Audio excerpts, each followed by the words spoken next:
Kadiri idadi ya wagonjwa wa saratani ya shingo ya kizazi inavyoongezeka barani Afrika, wito wa kuongeza elimu kwa umma juu ya virusi vya papiloma vya binadamu maarufu kama HPV na kupanua upatikanaji wa chanjo na vipimo vya uchunguzi. Katika kipindi cha afya cha Wellness Tips na mwandaji Marlin Bado na Dr. Anna Graham, mtaalamu wa afya wanawake hospitali ya CCBRT, amewahimiza jamii na Watanzania kuchukua hatua za kinga ili kulinda afya ya wanawake. Dr. Graham amesisitiza umuhimu wa kuelimisha familia kuhusu faida za chanjo ya mapema ya HPV kwa wasichana wenye umri wa miaka 9 hadi 14 pamoja na kufanya vipimo vya mara kwa mara vya saratani ya shingo ya kizazi kwa wanawake. Amebainisha kuwa wazazi wengi bado wanakosa imani ya kutoa idhini ya watoto wao kupatiwa chanjo. Mara nyingi ni kutokana na imani za kitamaduni au taarifa zisizo sahihi. Kwa mujibu wa Dr. Graham, kujenga imani ya jamii kupitia mazungumzo yanayohusisha viongozi wa eneo na watoa huduma za afya ni jambo muhimu katika kuondoa vikwazo hivyo. Elimu ya msingi, amesema, akisisitiza kuwa jamii zenye taarifa sahihi zinaweza kuleta maisha bora kwa wasichana wadogo na kupunguza madhara ya saratani zisizo za lazima kwa familia. Katika mahojiano hayo, amewahimiza wanawake kufanya uchunguzi wa saratani ya shingo ya kizazi angalau kila miaka 3 na mara kwa mara zaidi ikiwa wanaishi na maambukizi ya VVU, yani kutokana na hatari yao kubwa zaidi. Wito wake unafuatia wakati ambapo mzigo wa saratani ya shingo ya kizazi unabaki kuwa mkubwa sana. Takwimu ya kituo cha taarifa za HPV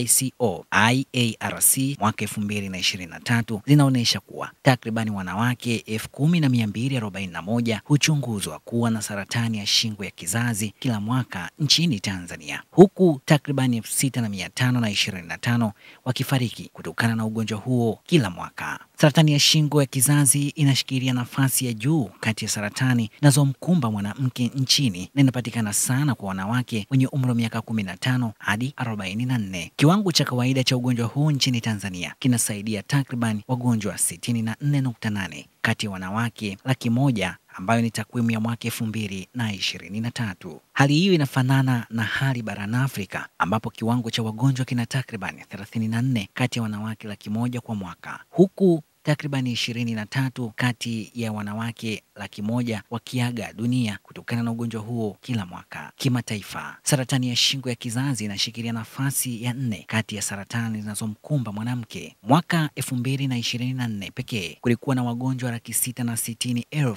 wapya na vifo 350,000 duniani kote, wengi wao wakiwa katika nchi za kipato cha chini na cha kati.